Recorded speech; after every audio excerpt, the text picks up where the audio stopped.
The rain hammered the black umbrella like accusation from the sky, each drop a reminder of the chasm Alex had carved between them over the years. He stood there in the dripping cemetery, surrounded by strangers who whispered condolences laced with pity, their eyes sliding over him as if he were just another prop in this tragic tableau. And then, against every shred of decorum, a choked laugh escaped his lips, sharp, involuntary, born from the absurdity of all. Jordan, the flamboyant dreamer who'd painted rainbows on their childhood walls, now boxed in mahogany 6 feet under. It wasn't malice that made him laugh. It was terror, the kind that coils in your gut when the mirror you've avoided for decades cracks wide open. Alex clenched his jaw, forcing the sound back down, but the damage rippled through the mourners like a stone in still water. A woman in a veiled hat, Jordan's art gallery boss, probably shot him a glare that could curdle milk. His stepmother, Evelyn, gripped his arm with white-knuckled fingers, her voice a hiss. "Alex, for God's sake." He nodded mutely, heat flooding his face, the suit jacket suddenly too tight against his pounding chest. How had it come to this? Jordan, gone at 35 from a hit-and-run on some rain-slicked Boston street, leaving behind a life Alex had spent years pretending didn't exist. The service dragged on under the relentless downpour, the priest's words blurring into white noise about eternal light and unspoken forgiveness.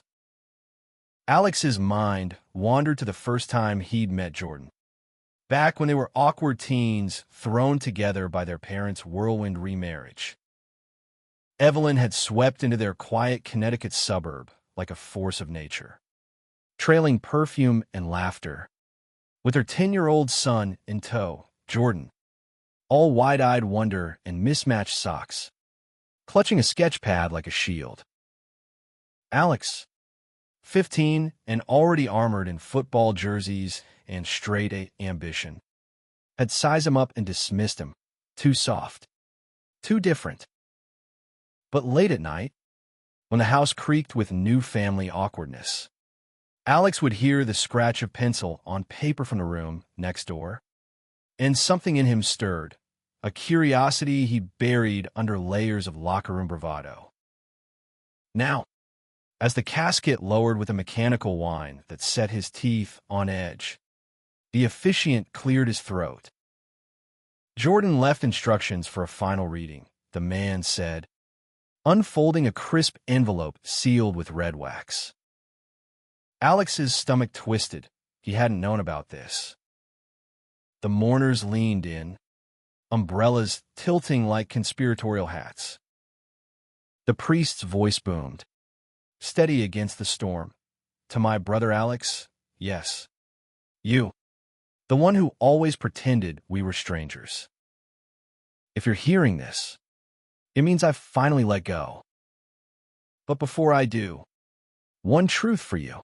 Alex froze, the words slicing through the rain like lightning. Brother. The term they'd both danced around, him with resentment, Jordan with hopeful persistence. The priest continued, his tone measured but laced with the weight of revelation. "I saw you, Alex, that night in the garage, summer of '98, when Dad's old Chevy broke down and we fixed it side by side, grease up to our elbows. You looked at me, not with anger, but with hunger, the kind that scares good boys like you. I waited for you to say it, to bridge the gap. But you ran, and I let you, because love isn't a demand. It's a gift you unwrap when you're ready." The crowd murmured, a low buzz of confusion and shock. Alex's vision tunneled, his knees buckled slightly, Evelyn's grip the only anchor. Hunger? The memory flooded back unbidden, the humid air thick with oil and teenage sweat. Jordan's laugh cutting through the frustration as they wrestled with a stubborn carburetor. Their shoulders brushing, accidental at first, then lingering. Alex's pulse had thundered, not from the work, but from the electric pull of Jordan's proximity, the curve of his neck under the porch light, the easy grace in his movements. He'd bolted inside afterward, blaming the heat, shoving the feeling into the same locked box where he stored every forbidden glance at the quarterback in the showers. The priest paused, folding the letter with deliberate care. And here's the secret I kept for us both. I loved you, Alex. Not as a brother, but as the man you could be if you stopped running. In my dresser, top left, you'll find a sketch I made that night. Burn it if you must. But know this, your heart isn't straight as you pretend. It's bent toward light, toward us. Live it, before the rain washes you away too. Silence crashed down, heavier than the storm. Alex's laugh from earlier echoed in his ears like a ghost's mockery. The mourners shifted uncomfortably, some averting eyes, others stealing glances at him, the straight-arrow stepbrother, the corporate climber who'd climbed right over Jordan's dreams to build his own fortress of denial. Evelyn released his arm, her face crumpling not in anger, but sorrow. He always hoped, she whispered, before turning to comfort a sobbing friend of Jordan's, a young man with ink-stained fingers and eyes like polished obsidian, who stared at Alex, not with judgment, but quiet understanding. The graveside dispersed in a flurry of sodden hugs and murmured prayers, leaving Alex alone with the yawning earth and the echo of those words. He knelt in the mud, heedless of his suit, fingers tracing the envelope's edge where it had peeked from the coffin like a dare. Loved you. The admission clawed at him, unraveling the neat narrative he'd spun. Successful lawyer in Manhattan, engaged to Claire the banker. Life mapped out in spreadsheets and society pages. But Claire's calls went unanswered these days. Her questions about wedding dates met with delays he couldn't explain. And Jordan, had he really seen it all? The late nights scrolling anonymous forums. The half-written emails deleted in panic. The way Alex's gaze lingered too long on men in coffee shops, only to snap away in shame. He drove home through the blurring windshield wipers. The Connecticut countryside, a watercolor smear of fall leaves and regret. Evelyn's house, no. Their childhood home, loomed at the end of the drive, its Victorian gables sagging under ivy like weary shoulders. She was waiting on the porch, a tumbler of bourbon in hand, her silver-streaked hair loose for once. "Come inside," she said, not question. The kitchen smelled of chamomile tea and ghosts. The same table where Jordan had once doodled hearts around their initials during family dinners. They sat in silence at first, the letter between them like a live wire. Finally, Evelyn sighed, her voice roughened by cigarettes and unshed tears. "He wrote me one too. Said you were the bravest man he knew, for fighting so hard against yourself." Alex's throat tightened. Brave? He'd been a coward. Mocking Jordan's first boyfriend at prom, fairy tale bullshit, he'd sneered. Even his envy twisted in his chest. Jordan just smiled, sad and knowing, and danced anyway, under the gym's tacky streamers. "Tell me about the sketch," Evelyn prompted gently. Alex hesitated, then climbed the stairs to Jordan's old room, untouched since the accident, a shrine of canvases and vinyl records, the air thick with turpentine and memory. The dresser drawer stuck, protesting as he yanked it open. "There, Tucked beneath scarves and sketch pads was a single sheet of yellowed paper, Jordan's pencil strokes capturing that garage night with aching precision. Alex, mid-laugh, sleeves rolled up, eyes locked on Jordan with an intensity that bordered on desperation. And Jordan, mirroring it back, hopeful, unguarded, alive. He sank to the floor, the sketch clutched to his chest, sobs racking him for the first time since boyhood. Loved you. The words unlocked something primal. A flood of what-ifs. What if he'd stayed in the garage? What if he'd confessed over late-night drives to Providence art shows? Jordan's hand on the gear shift brushing his? What if love wasn't a battlefield, but a bridge he'd burn himself? Dawn crept in with hesitant light, painting the room in pinks and golds. Alex folded the sketch carefully, slipping it into his wallet beside Claire's photo, a reminder of the life he owed, or thought he did. Downstairs, Evelyn had left coffee brewing. A note, breakfast at 9. We talk about the future, not the past, but as he sipped the bitter brew, staring out at the mist-shrouded yard, the future felt like uncharted water. His phone buzzed. Claire. Again. Miss you. Venue scouting this weekend. He typed a reply, then deleted it, fingers hovering over a different contact. Marcus, Jordan's gallery friend from the funeral, the one with obsidian eyes who'd slipped him a card. If you need to talk art, or anything, the drive back to the city was a blur of highways and half-formed resolutions. Manhattan greeted him with its indifferent roar, horns blaring, pedestrians jostling like schools of fish. His office at the firm overlooked the Hudson, a glass perch for deals and deadlines. But today the view mocked him, couples strolling the esplanade, hands intertwined without fear. He canceled meetings, claiming family emergency, and wandered instead to the West Village, Jordan's old haunt. The streets thrummed with rainbow flags still fluttering from pride, coffee shops spilling laughter on his sidewalks.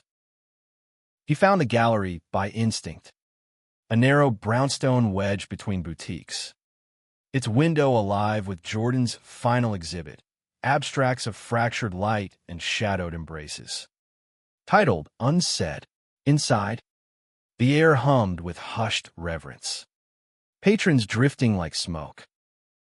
And there was Marcus, arranging catalogs at the front desk, tall, lean, early 30s, with a fade haircut and arms corded from hauling canvases, dressed in a simple black turtleneck and chinos that hugged his frame just so. His eyes lit up, not with surprise, but welcome. Alex. Knew you'd come. They talked for hours. First about Jordan, the way he'd argue with curators over brushstrokes, his laugh that filled rooms like sunlight. Marcus shared stories Alex had never heard, Jordan's quiet advocacy for queer youth shelters, the midnight sketches he'd gift to friends in crisis. He believed in redemption arcs, Marcus said, his voice low and warm, like aged whiskey. Thought everyone deserved one. As closing neared, the conversation turned personal, tentative bridges over chasms. Marcus leaned against the sculpture, a twisted bronze of two figures reaching but not quite touching. The letter. It hit hard. Huh, Alex nodded, throat dry, the sketch burning in his pocket like a brand. He saw me. Before I did, Marcus's gaze held steady. No pity, just space. That's love. The real kind. Stays even when you push it away. Dinner followed. Unbidden, an Italian hole in the wall where candlelight danced on Chianti bottles. Alex found himself opening up, words tumbling like confessions, the pressure from his father to man up, the engagement to Claire that felt like a safety net over an abyss. Marcus listened, his hand brushing Alex's across the table, not accidental, but gentle, testing. Electricity sparked, familiar yet new, echoing that garage night, but without the fear. "You're not broken," Marcus murmured as they stepped into the cool evening. Just waking up, back in his apartment. Claire's key turned in the lock before he could think. She breezed in with takeout bags, all efficiency and affection, planting a kiss on his cheek. "Rough day? You look wrecked." They ate on the couch, her chatter about floral arrangements washing over him like distant waves. But when she curled against him, seeking more, Alex pulled back, the words sticking like thorns. "Claire, I need to tell you something." It came out in fragments, the letter, the sketch, the achy name for the first time. "I'm gay." Or, "Bi. Maybe. But not the man you thought." Her face cycled through shock, hurt, then softening into tears. "I knew something was off. But I love you, Alex. Enough to let go if that's what you need." They cried together, a raw unraveling, before she gathered her things with quiet dignity. "Call me when you're whole." Friends, at least. Alone again, Alex paced the high-rise silence. The city lights a constellation of possibilities. He texted Marcus, "Coffee tomorrow? Early." The reply buzzed instant. "Name the place." "I've got stories Jordan saved for you." Weeks blurred into a tentative rhythm. Mornings at the firm, where colleagues noticed his distraction but chalked it up to grief. Evenings in the village, sketching with Marcus in dimly lit studios, hands brushing over charcoal sticks. Marcus was a sculptor, his work all fluid lines and unspoken yearnings, much like the man himself. Their first kiss happened on a fire escape, overlooking a street fair's kaleidoscope of colors, tentative, then fierce, tasting of falafel and freedom. "I've wanted this since the funeral," Marcus admitted, forehead to Alex's. "You look so lost. So beautiful," but shadows lingered. Evelyn called weekly, her voice a lifeline. Jordan would be proud. "Visit soon." I got his old journals. And the hit-and-run investigation dragged on, a detective's emails pinging Alex's inbox with updates, tire tracks matching a disgruntled ex-client of Jordan's, a man with a history of hate crimes against the queer community. Rage simmered in Alex, transforming grief into fuel. He dove into advocacy, volunteering at the shelter Jordan had championed, reading to kids with stories of heroes who loved without apology. One crisp November evening, as snow dusted the parks, Marcus pulled him aside after a gallery opening. "There's something I need to show you." They drove to a loft in Brooklyn. Marcus's space, a cavern of half-finished bronzes and exposed brick. In the center, on a pedestal shrouded in cloth, waited a sculpture, two figures, entwined at last, one emerging from shadow into light. Jordan commissioned it last year. "For you." Said it was your story before you even knew the ending. Alex traced the cool metal, tears tracing paths down his cheeks. The figures bore their faces, idealized yet achingly real, Jordan's joyful abandon, Alex's tentative reach. "He believed in us," Marcus whispered, arms wrapping around him from behind. "Even when we didn't." That night, tangled in sheets and whispers, Alex surrendered fully, not to loss, but to the life Jordan's letter had cracked open. Love, it turned out, wasn't a secret to bury, but a flame to tend. And in the quiet hours before dawn, with Marcus's heartbeat steady against his, Alex whispered to the empty air, "Thank you, brother, for seeing me home." Months later, under a relentless spring rain that mirrored that funeral day, Alex stood at the cemetery again. The stone was simple, etched with Jordan's name and a single line, "Painter of Hidden Lights."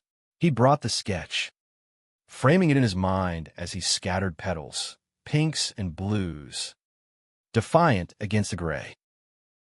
Evelyn joined him, arm linked through his, and Marcus waited by the car, a patient silhouette. As they walked away, the clouds parted, a sliver of sun gilding the path. Alex paused, turning back one last time. No laughter this time, just a smile, real and unburdened. The secret was out, the bridge rebuilt, and in its arch, endless stories waited to be told.